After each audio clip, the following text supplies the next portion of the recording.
Ngamu tek elek. Lah aku ora mbok jak. Lho sing jenenge dalang mung manut karo Aku sing kurang nanggal. apa pengorban aku karo kowe iki. Apa? Tak rewangi ning Rio nganti koperku rusak barangnya. Musik kebangetan iki kowe. Kok kebangetan? Ngatasé dagelan laris kondang koper era 80-an. Lah saiki napa niku rodane kudu lak papan. Nggih. Waduh. Lagi iki pemecahan rekor lho iki. Rekor apa? Seorang Panglima TNI sewengi nonton wayang loro dalange loro nggone. Iki luar biasa. Kok ya kapinujon dalange Kakang Adi. Kono kakange, kono kene adine. Mung bedone yen kono ki kondange dalang sabet, yen kowe iki dalang cerita. Yen garenge kondang apa? Kondang. Kowe arep ngonekke kondang nakale ngono ta? Ora kaya. Loh, Nggih. aja maido bocah saiki ki ora nakal tegese ora ana lambarane pinter. Nek bocah nakal dijarno wae sing penting bocah kuwi ora kurang ajar. No. Tadi aku mbiyen pancen tak akoni nakal, ning lebih baik dulu nakal sekarang baik daripada dulu baik sekarang nakal. Iya. Ning meksa tak selani dhisik. Bab Iki kula pikantuk dawuh saking Bapak Bupati. Nggih. Lamun to lagu karya bakti iki mau diperhatikan oleh Bapak Panglima. Alhamdulillah. Mula mau kebarung gamelan ora pati jelas. Tak suwun ya sinden mumpung iki umbrukan sindene ana sing wadon sejati, ana sing jadi-jadian ya ta. Ya ditembangke ini adalah persembahan dari seniman Sanggar Seni Madangkara Bapak Panglima untuk segenap TNI di Nusantara. Lagi iki wayangan kok sindene akeh iki jane iki arep nyinden apa dasawisma, Nduk? Ora. Akeh. Ya pancen zamane ngono kok. Ayo. Nggih, mboten napa-napa tontonan kok. Ya, men disimak karo Bapak Panglima mergo panjenengan iki apal yen karo lagu, apal karo gending. Nggih, Mas. Nggih leres. Yo. 1 2 3 4. Karya bakti untuk bangsa, wujud nyata cinta kasih TNI, gotong royong guyur rukun gajah ya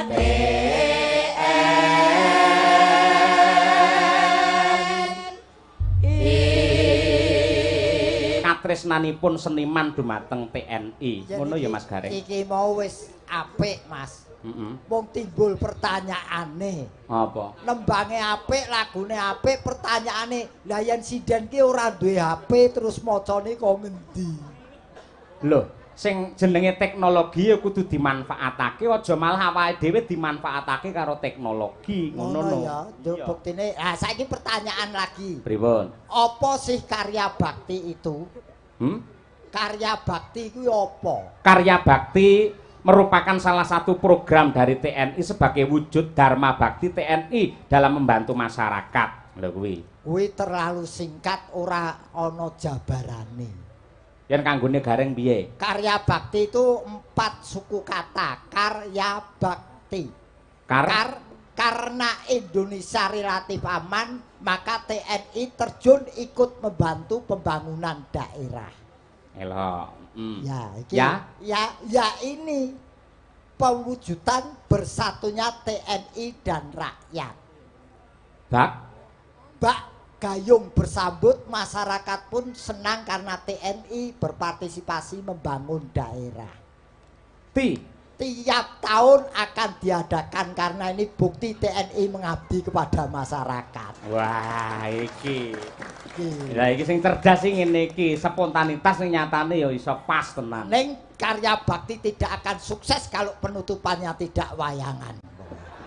Sik, kuwi manut undang-undange sapa? Undang-undangane sing kepengin ditanggap iki lho, kowe iki tak tawake kok. Sampeyan ra perlu matur ngono kuwi. Pak Yudo ki le nanggap wayang wis marambah makaping-kaping. Biyen pandemi seniman do melet-melet, panjenengan aspirasi ora perlu. Pancen piyayi budaya ya kaya Pak Yudo Margono ngono kuwi dasare kagungan garwa Bu Vero. Walah kowe ngerti ning YouTube, angger ngerti Pak Yuda Dapuk dadi Werkudara, Bu Vero dadi Nagagini. Wah, wong wedok liyane kon ngalih kok piye.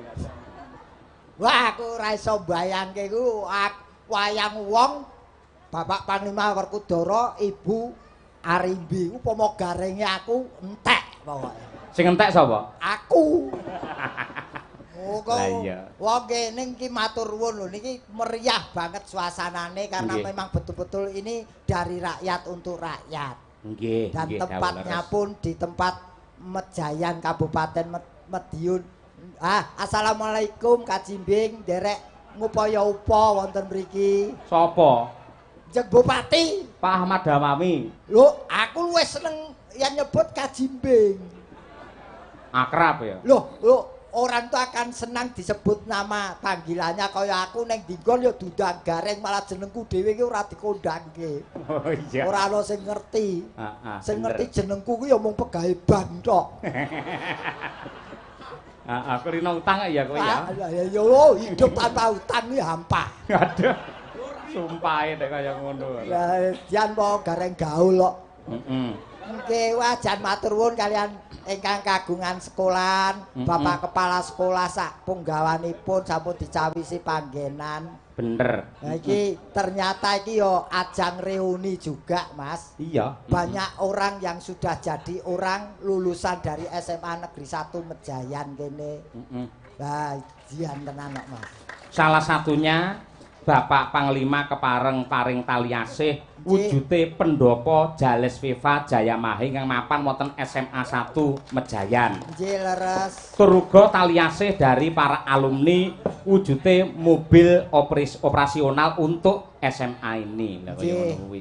Pancen iki reuni sering tak artikan reuni itu dari kata-kata yang artinya re itu kembali, uni itu berkumpul. Jadi beliau-beliau lulusan SMA kini kembali berkumpul malam hari ini melepas kangen. Reuni. Lek reformasi. Kuwi kembali formasi ki tatanan yang baik dan benar, kembali kepada tatanan yang baik dan benar. Kuwi reformasi. Revolusi. Revolusi ki kembali, volusi itu apa kuwi istilahnya tatanan kenegaraan. Kembali ke tatanan negaraan yang baik dan benar juga. Terakhir Mason. Ki kembali mason ki panas ora percaya lelete lambemu panas. Ya aja nesu ngono kuwi. Ora nesu wong kene iki ilmiah kok. Ilmiah kok wae sak tak takoni sing digawe ki apa TNI? TNI ki apa? Loh, genah Tentara Nasional Indonesia. Wah, ku jawabane cah TK. Ning sing bener ya kuwi. Yo bener ning kurang cetha.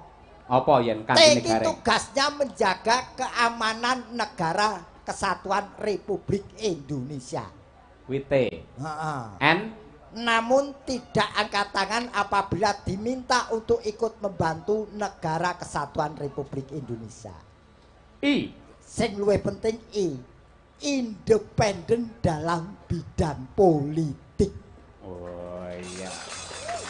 Jadi TNI ora ono sing politik praktis, ora ono independen karena ujubnya selalu menjaga keamanan negara Kesatuan Republik Indonesia. Wis gak takon apa, wis tak tes saiki. Mumpung cedak sekolahan. Lah, ning kudu hati-hati kowe. Oh, aku ki kurang Sekarang Bapak Yudo setelah menjadi Panglima. Panglima. Apa artinya dan jabarkan. Nganti kleru bedil ndasmu. Sik Mas iki resikone gedhe lho. Alah aku sing nantang kok ya. Lho, yo nantang ning kok mbok yo dandim apa dan ramil kok panglima iki. Oke? Nun sewu niki upama cerdas kleru. kudu iso. Upama kleru ya mohon dikoreksi. Panglima pangkatnya harus seorang jenderal atau laksamana berbintang 4. Ya ra? Iya. Ya ra? Bener. Lah yen bener sing cetha. Aja gleleng sik kurang loro sih an. Oke. Li. Lincah paham akan tugas-tugasnya. Terakhir, Ma. Nah, kalau ini beliau ini Bapak Yudo Margono iki manjing ajuran lingkungannya. Ini beliau. Aja marem dhisik. Oh, Pak Yuda ki tindak neng ndi-ndi mesti ditutke karo Sang Nagagini utawi Bu Vero. Bu Vero, apakah artinya? Vero. Nun sewu Ibu. V iki verifikasi selalu diminta dari Bapak setiap tugas. Jadi wong lanang ki lunga ning ndi selalu memberi keterangan kepada seorang istri. Ayo, ya, verifikasi ya. Iya no. Oh, lah wong lanang ora tahu ditakoni bablas. Terus yang kedua, Roda ekonomi Bapak Panglima dipegang oleh beliau Ibu Vero. Loh, beliau itu ahli dalam tentara, ning ekonomi tetep Bu Vero. Kowe kok ngerti? Yo kira-kira. Wah, kowe takon medeni, jawab pertanyaanmu ki mlaku ning pinggir jurang to ki. Ayo. Takoni sing enteng-entengan wae aja duh. Tenan wedi tenan iki. Aku mau urung gawe lho iki mau. Aku iki urung gawe lho. Lah lek kowe wis gawe njur kok tokke ngono wis lumrah, bukan dagelan yang profesional. Lek ngene iki spontanitas tegese sampean pancen cerdas. Aku gawe iku ya ukur SMA. SMA apa? S ki sesudah SMP sebelum kuliah. Yora. Sik to. SMA. S iki lho apa? S iki sesudah SMP sebelum kuliah. Kuwi SMA. Ya kabeh ngerti to reng ngono kuwi. Bener apa lupa? Bener kok nesu. Ya wis. M. Menempuhnya dalam jangka 3 tahun. Ya ra. Ya. Dulu pernah diolor 1,5 tahun ning Bali meneh 3 tahun. A. Asal orangnya itu apa tuh ngarani sergep ki apa jenenge? Rajin. Asal orangnya rajin belajar dan mengikuti arahan guru, dia akan menjadi orang di kemudian hari. Contohnya akeh gini. Contohnya penjenengane Bapak Panglima terus ana wis pokoke dhuwur-dhuwur wis pokoke. Iki manggone ning Mejayan. Maki menonton wayang orang bersama menonton wayang kulit bersama Panglima TNI, temanya hari ini. Lagi iki lho gareng kleru lagi iki. Kita mergo ndredeke dipirsani karo Pak Panglima lagi iki yakin. Aku pokoke ana sing tak anteni mergo wingi ning Mabes Polri arep pamitan Bapak Panglima ora iso aku. Aku anggere ora iso pamitan wis ora cair. Aja kaya ngono kuwi, seniman ora entuk materialistis. Ora materialistis, wong kere njaluk ora entuk. Ya aja omong kere ngono iki, tegese sampean kudu ndek kewibawaan. Nadyan to kabeh seniman butuh wujude dhuwit. Nek ning panggung kuwi sing jenenge dhuwit anggepen nomor 6 ngono. Lah nomor 1 nganti 5? Pancasila. Oh, kudu apal kuwi sih. Apal. Wong mau apa mau? Jangan disepelekan, malam hari ini dalamnya seorang dosen dan sudah master seni di ISI Surakarta. Wah, iya. Matur nuwun, Reng. Sami-sami. Lagi iki dalan matur nuwun karo dagelan lagi. Iya. Terus Yan kuwi saka tembung ya dan mateni N. Ya kuwi ya ada dagelannya. N namanya gareng dari Semarang. Gumunku anggere penjabaran suku kata utawa huruf kok mesti enek gareng Semarange. Loh, lagi sing diarani mangan tanpa lawuh ora enak, mobil ora divariasi ya ora apik. Ning aja ngono sing jenenge nuwun sewu seniman iki lak ya mundi dawuh. Terus janjane nuwun sewu suatu saat pancen Pak Yuda Margono lak piyayi lawas ya to. Biyen lek mirsani wayang iki ya senengane ya mesti sarungan sewengi. Karepmu nunggu perintah nunggu dawuh. Iki zaman milenial, Mas. Semuanya harus jemput bola. Ora entuk ngenteni bola. Ya yen bolane mara ning kowe, yen bolane mara ning wong liya. Mergo kowe ora jemput bola. Nah, publikasi itu penting.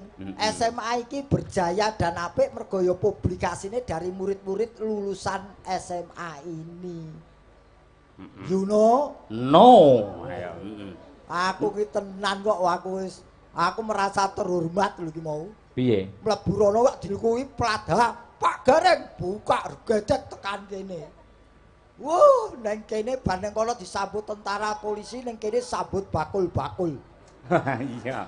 Ramene wayang mergo ana bakul kuwi. Betul, ini merupakan tontonan juga menghidupkan ekonomi para PKL yang ada. Nggih. Kejaba saka kuwi Mas Gareng. Dawuh, Mas. Mau wiwit awan aku sak kanca wis sowan rene wis apa kuwi latihan mempersiapkan lagu ya kuwi Jales Viva Jayamahe. Okay. Nalika ndek mben ana ing Surabaya ndek mben ki ning Kodiklatal kuwi mendapat evaluasi saka Bapak Panglima. Nah, iki kula nyuwun dawuh dumateng Bapak Panglima TNI Laksamana Yudha Margono sekalian Ibu, syukur menawi Bapak Bupati sekalian Bapak Wabub kepareng nderekaken monggo minggah dateng pepanggungan kempal kalian para seniman nyanyi bebarengan nglipur masyarakat Madiun. Amin, amin.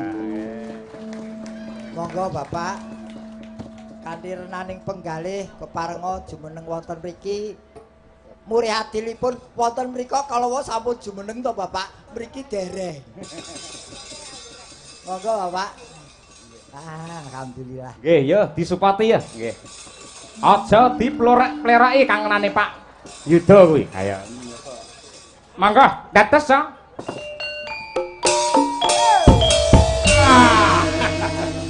Mas Gareng. Pak. Iki ajate ambrol. Kula ajeng usul kalian Pak Panglima. Nggih. Kangge peresmian pendopo ditumbali niki slamet lho Pak. Iki karo Pak Profesor Heri biar digawe kapal yo, Eng. Kapal apa?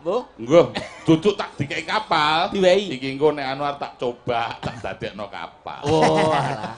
Pak Sios badhe bawa. Nggih, ngeten. Nggih. Niki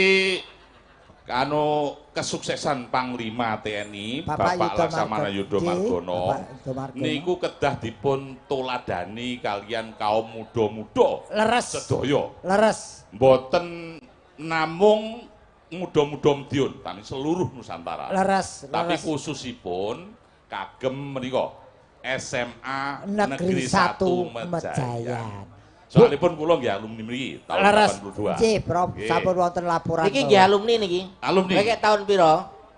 IPA apa IPS? IP. Enggak, iki ketoke dhisik jurusan SOS. Jurusan SOS. Kowe jurusan IPS apa IPA? Oh, Wah, aku wis ngomong to, aja golek sing gegeden. Terus ora iso omong. Iki profesor. No. Profesor iki. Oh, nggih, sugeng tetepangan, Bapak Profesor. Panjenengan sinten? Kula Manohara Mutmainah. Mutmainah. Oh, Mutmainah. Mutmainah ki apa? Artine apa? Disingkat Mut. Wedi aku. Oh, wedi. Mboten Pak Panglima mungkin nek kula dibedil. Oh, jeneng kok dibedil. Ngeten. Nggih, Bapak. Mas Gareng, dados Nggih, Bro. menika wonten uri-uri kabudayan Jawi menika pituturipun para luhur. Leres. Mbok menawi para muda sakmenika sampun sami kalimpatan. Napa istilahnya Kalimputan. Ngalekaken. Menika kados ngeten. Menika wonten tembang pocong ngelmu iku niku nggih. Nggih, dar Mboten usah, mboten disani. Mbok kajenge nyambut gawe nika sapa ki mboten nyambut gawe kok. Mboten mengke kula niki sing anune tibone ini pas ngidam sari mawon. Oh nggih. Ngelmu niku napa terusane? Kalakone kanthi laku. Lah Pak Yudha Margono Panglima sedaya ingkang sampun sukses menika kedah mawi proses, mawi laku menuju ke atas boten proses. kados malik tangan, boten kados lare sakniki jalukane instan. Laras. Terus kedah proses. Dhisik sepeda ngontel, dhisik keringetan gobyos, matun daud golek napa istilahnya ngarit gitu. Sak menika jadi karena proses. Nggih, proses niku. Lajeng Lakone kanthi laku. lekase lawan kas, lekase lawan kas nggih. nggih. Terus niku Pak istilahnya modalnya niku napa niat yang jujur, niat yang tulus. Untuk apa? Untuk mengemban amanah dan menjadikan sukses di Muda. Harus dipegang teguh. Lajeng kita niat yang baik itu sehingga akan menjadi lebih kuat. Leres ngomong. Leres. Terus, Setya budya pangekesing durangkara. Nah, kalau kita berbuat baik mulai dari awal sampai akhir, apa yang kita ucapkan sama dengan apa yang kita jalankan, maka kita nanti akan sukses. Semua bilai, semua rintangan akan tersingkirkan. Itu adalah sebagai toladan senior-senior kita yang telah sukses. Amin. Kowe nyapa kok meneng aku ya melok ngomong. Sik, saiki ngene aku arep kok kowe senengamu apa mau mutmainah. Mutmainah. Senengane ngemut bareng sing ra genah. Piye to? Kok ngemut bareng sing ra genah, ora genah ora iso dicekel. Nggih, Mbak. Senengane nyanyi gending apa, Mbak? Mangga. Lho kok monggo iki koyo manggane koyo arep diombe apa diuyuh apa piye. Lah kula niki cara Sik ngene, Mbak, sampean mulai mau kan dali-dulu. Aku iki arep nganu Mas Gareng. Napa, Pak? Sing sampean dhisik cangkrimane dikekno aku lho, tak bedheki situk tok ae. Monggo. Bedane antarane godhong kates karo wong wedok wis kene iso sampean engko cair. Wis. Cair. Ya.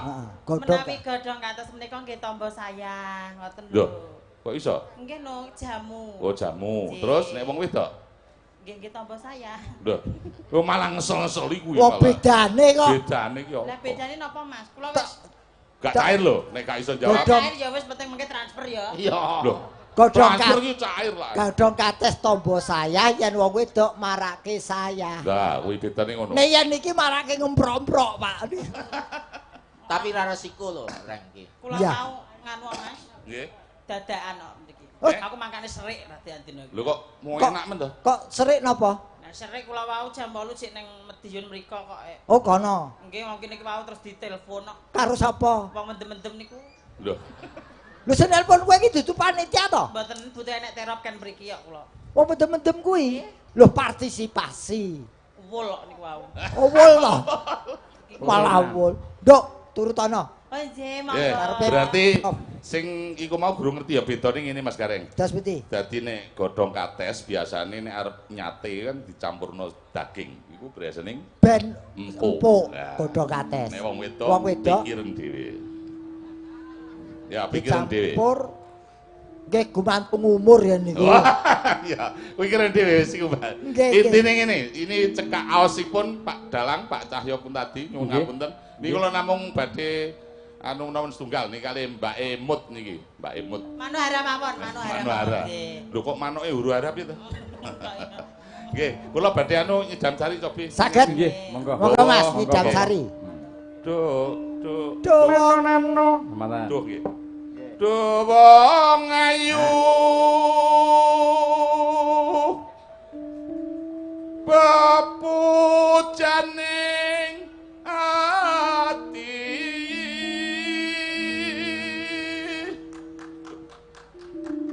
kaya ngene wong kang lagi nandang asmara ngono. Kowe datake jane salah gandeng profesor bener. Iya pancen kancane Prof Sarwanto. Ben gandrung karo awakmu, gandrung. Pokoke nggih. Pramene awakmu arep Mbak Mut. Gandrung. Apa to awakku dhewe. Bener Mas Gareng ya? Nggih leres. Pun Pak niku jenengan entekke mawon. Lho, nuwun sewu Pak Profesor, ngapunten nggih. Menika kula dipun gandreng kalih niki. Gandreng apa gandrung? Niki nek niki digandreng mawon. Gandrung ngonone aku ya aku apa. Gandreng iki pitik apa piye? Lah nek Duh dewa Jawa takon. Aku mau bengi ngimpi apa? Saweng mak mami. nuwun sewu Pak. Nuwun sewu. Ayo Mas. Ning ndi? Kula badhe ngeteri sontek Mbah Kong niki. Ora roman ra paten. Aku ngimpi apa ya ngene dirudel. Arep dicane pinggir kali bareng. jenengan ki kedahe ki bersyukur. Napa? Entuk gandengan wong ayune kaya aku uleng-ulengan sak caruban ngene iki ya matur suwun.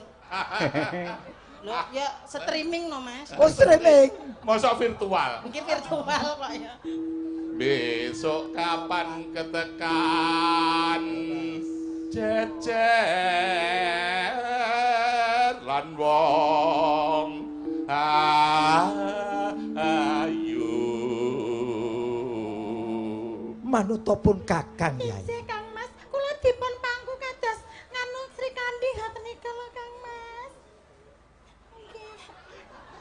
Nah, minggu iso ngadeg ora lho. Aku mau bengi Iki ngimpi. ora kaya wong diabetes to, Rek. Niteno mangku jadi-jadian ngene iki. Eneke aku ya dibersyukur kok ya. Bersyukur. Tapi kan ngene iki bebas problema, bebas masalah. Bebas masalah. Mengatasi masalah tanpa masalah. Iki takono di streaming apa ora? Di streaming no. Iki bojoku nonton sesuk ora ngekeki aku lho iki. Jenengan iki ngono ki ya.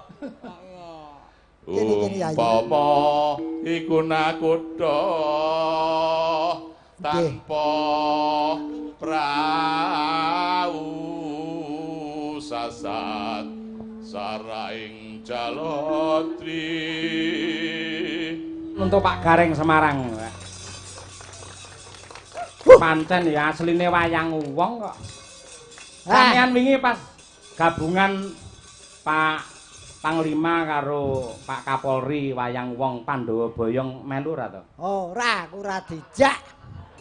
Mosok lho sampean iki pemain wayang wong profesional kondang lho.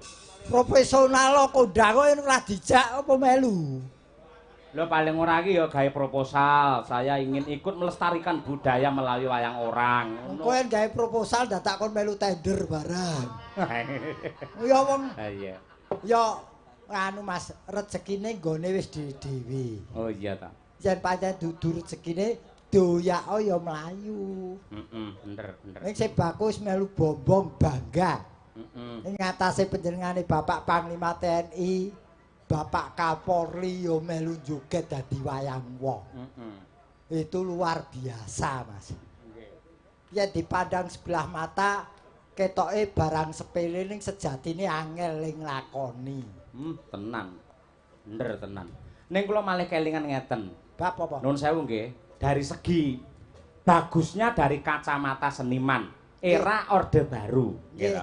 Menika lak nuwun sewu, kesenian niku kopen. Dalang-dalang sosok timbali dateng istana, diberi penyuluhan, digawe kelakon, pamane kaya Semar babar jati diri ngoten nika. Nggih. Akhirnya seniman diberi kartu induk seniman, diberi penyuluhan supaya ikut melestarikan atau mensukseskan program-program dari pemerintah, mbuh KB utawa transmigrasi nalika semono.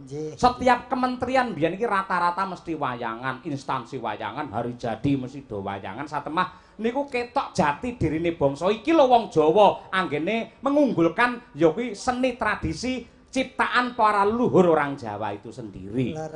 Mbok menawa lantaran Pak Yudha Margono menggugah semangat para instansi untuk ikut melestarikan budaya kita yang menjadi saka guru kekuatan untuk NKRI harga mati lah kuwi.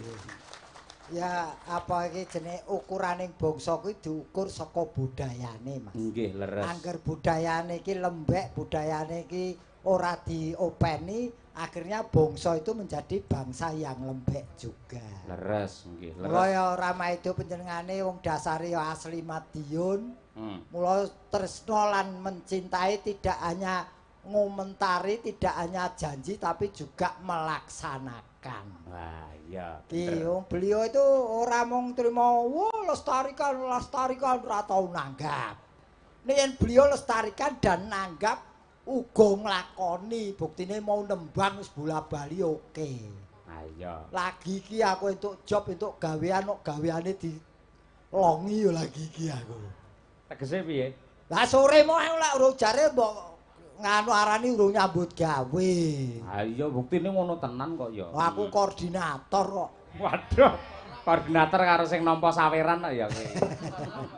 Ora tenan.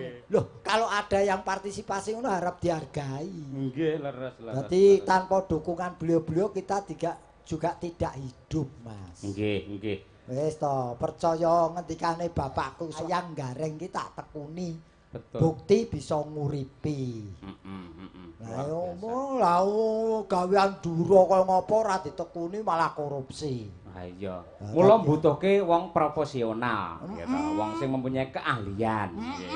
Nadyan mung gareng yen pancen profesional, nyatane ya iso kondang laris kaya sampean. Amin. Dalang yen profesional, nyatane ya iso payu ditresnani karo wong akeh. Ambak tukang tambal ban yen profesional iki mengko ya rejekine iso barokah. Amin. Korupsi yen profesional ya ora kecekel KPK, padha ngono kuwi. Ngono. Oh ya. Nah, ngono kuwi. Heeh iki. Iki ya iki ya niki wis monggo lah Mas. Semuanya tuh pasti ada resikonya. Betul. Ora resiko di dunia mungkin di akhirat beresiko. Leres nggih. Mila nun sewu kados Bapak Panglima kalian Bu Vero, saya melih wonten ing Madiun. Kaya tumbuh entuk tutup menawi kalian Pak Bupati Pak Kajimbing kalian Pak Hariwuryanto amargi pancen piyai kekalih kala wau ugi getol anggenipun nguri-uri bahkan ngurip-urip seni tradisi. Aku sing kelingan panjenengane Kajimbing iki dilantik pertama ki aku wis ditimbali kok. Iya ta? Wis ditimbali bareng kowe kae ya ditunggoni. Nggih. Iki rada suwe iki ora nimbali iki. Arep poso ya leren dhisik. Nggih nggih. Aku poso ora nampa job kok, Mas. Poso ora nampa job kok. Upamane roh-roh terus Pak Panglima paring dawuh, Mas Gareng di Jakarta ini anggarannya 50 juta ora nampa ya? Kecuali. Kuwi mencela-mencele kuwi jenenge. Lho, ora nampa job ning yen sing dawuhi Pak Panglima apa ora budal? Ya budal kudu. Nah, wong iki diparingi rezeki ora tak tampa kesiku karo sing ga urip. Nggih. Apa ora dadi nyonyor, wong apa-apa wis diatur kok masih kene nolak yen diparingi ya ditampa. Leres nggih. Malah mboten namung Bapak Bupati, Wakil Bupati ning kathah para sutresna budaya ingkang kepareng rawuh. Malah menika pepunden kula ingkang nalika semanten ugi nate nimbali dumateng kula kaliyan jenengan Mas Gareng kalih Mbah Kirun, Mbak Elisa. Nenggih Bapak Haji Juwarto Gading Balirejo. Nggih, sugeng rawuh. Ugi kepareng rawuh. Malah paring nawala sugeng dalu Mas Cahyo nderek Mangayu Bagyo. Nyuwun gending sambung wanci dalu ingkang nyekar Mbak Umi kalian Mbak Uun. Lah nggih, mengke diatur.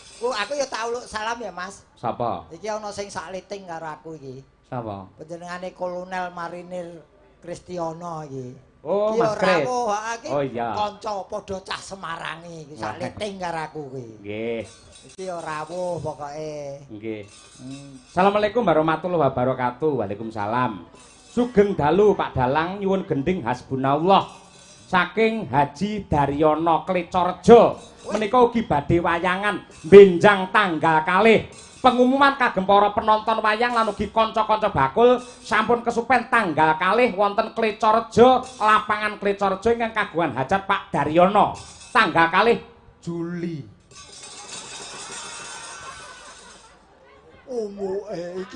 Iki Maret kowe lagi sak langkah kok umuk Juli. Kowe kira-kira nganggo aku ora? Hah? Kowe wayangan Juli tanggal 2 ki nganggo aku apa ora? Kuwi engko nuwun sewu kersane Pak Dar kuwi ngagem Mas Klitik karo Kluthuk ya gentenan to Mas Gareng kok sampean terus. Kuwi bare entuk uang kaget ning Rio sik kurang ae ora. Muga-muga batal. Dongamu tek elek. Lah aku ora mbok jak. Lho sing jenenge dalang mau manut karo sing nanggal. Aku kurang apa pengorbananku karo kowe iki? Apa? Tak rewangi ning Rio nganti koperku rusak barangnya. Musik kebangetan iki kowe. Kok kebangetan? Ngatasé dagelan laris kondang koper era 80-an. Lah saiki napa niku rodane kudu lak papat. Ngene Gareng mung 3.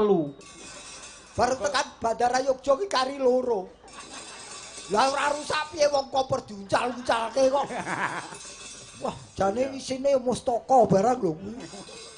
Ira-iran ya. Ira-iran barang lho ya wis wong ora ngerti ya wis wajib maklum wis. Sik iki Genduk Umi karo Mbak Uun dikersake lho. Ayo. Sindan sakmene ket sore nganggur ngetekur. Wis tak dandani ayu-ayu. Nggih. Tak tukoke seragam barang. Sing nukokne kowe apa? Loh, Sopo nek nukokke? Aku kok. Lho, wis ngerti kok takon. Iya ya. Ya muduna kaloro. Iki sapa sing jenenge Uun karo aku wah. Iki domestik Mbak Uun iki saka Bonsari. Wah. Madiun. Nah. Ya sosok ya saka Bonsari, sosok Bon Warung. Iya. Gumantung butuh apa ora kok. Iya sok poso kuwi. Aduh. Sinden kok cilik-cilik ini rasaku. Wah. Iki cara laute no tumpahan skoci. Cilik ya? Cilik-cilik. Heeh. Untuk penyelamatan. Ya iki veteran iki. Kok veteran? Digodhog rampuk. Mbuh. Oh, rada petuk iki. Wilujeng dalu, Pak Po. Wilujeng dalu, Pak Po. Ya pake ngono wae kok Pak Po. Lampun sepuh lho, Pak. Ya ning ora sik ben dikenal karo panjenenganipun Bapak Panglima. Jenengmu sapa?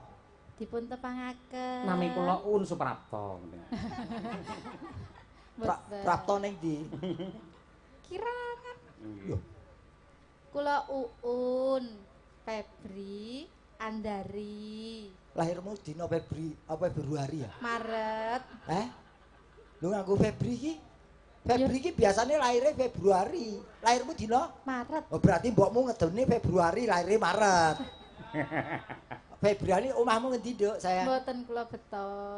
Ngomongane atos udah iki. Maksudnya alamate. Alamat. Heeh. Kebon Sari, Madiun. Kebon Sari Madiun cedhak ya ditarik garis lurus tekan Bonsari ya, Nduk. Nggih mboten menggok barang kok niku kok. Mboten lurus. Karepmu. Lah kok lurus lah wong menggok. Ngomong karo kowe sok tensine munggah. Ora ngurusi sing tuwa, sing bocah iki lho, cah lugu. Ya wir. Jenengmu sapa? Kula Umi Kong. Kok kono ki poh kowe Kong. Oh, sapa? Umi. Umi sapa? Umi Hafifah. Saka ndi? Saking Pulung Ponorogo. Ya wis, ngono. Aku tuwa, Mas. Agar kumpul karo cacah kene iki dadi tuwa ya. Mbok ngundang Om ngono piye to? Ning saka Pulung Ponorogo. Nggih. Saiki domisili ana ngendi, Saya? Wonten Kendingan. Kendingan iki ngendi? Surakarta. Dalam rangka apa? Dalam rangka Memperingati Hari Sumpah Pemuda. Kuliah ana ngendi? wonten isi. Isi bagian apa, fakultasnya apa? Fakultas Seni Pertunjukan. Muridnya sapa? Kula muridipun nggih Bapak Ibu dosen. Ya pinter. Lagi iki lho, mahasiswa ora apal karo jenenge dosene ya iki. Ya wis dipinterke ya, Nduk. Nggih. Urung di bojo ta? Dereng. Pacar? Dereng. Bagus. Hati-hati akeh codot-codot ning ngene iki. klebu ning sandingmu ku ya codot sing ati-ati. Wis ngawur lawa. Saiki nembang matur karo Mas Kangkok, kon nembang apa? Mas Kang, Mas Yoyo. Mas Yoyo. Golek caramu ngono ning Rio ora tak jak lho. Kok sik to? Iki jenenge sapa? Mas Yoyo. Mas Yoyo ki sedulure Kangkok apa ora? Nggih sedulure Mas Kangkong, nggih sedulure Mas Kalinggo kathah kok. Lah iya wis bener. Kok jenengan nyeluke Mas Kangkong? Loh, lah iki Padine salah to. Kangkok bengi iki ning ndi? Ten Madiun. Lah kalau padha-padha ning Medion to? Boten lan jenengan derek sinten iki? Derek Pak Yudo. Ora, iki lho kok aku sikno langsung Pak Yudo. Dalange sinten yo? Sing bayar Pak Yudo, maklare iki. Lambemu tak kebrok digolek-golekne sandang pangan malah. Iya. Tak rewangi koper kutu. Iya Pak Kangkong. Malah kleru. Malah durare. Nembang apa? Sambung wanci dalu ngono. Oh iya. Ya, melok karya Ki Haji Sukron Suwondo. Bapake dhewe iki. Nggih. Nono. Yo. Ayo Un, sing sepuh sik Un. Ayo. Anu umure sing luwih akeh maksudnya. Ayo Pupuh. Aduh. Senadyan to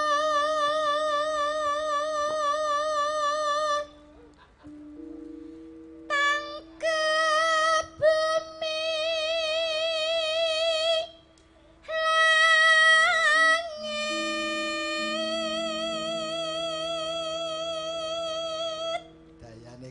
sangan ngene. Apa kuwi? Gayane kerupuk goreng sangan ngene iki. Ya amene swarane sik gandang. Iya. Nek teng nggone kula jenenge kerupuk upil niku. Ndah asine wong apa?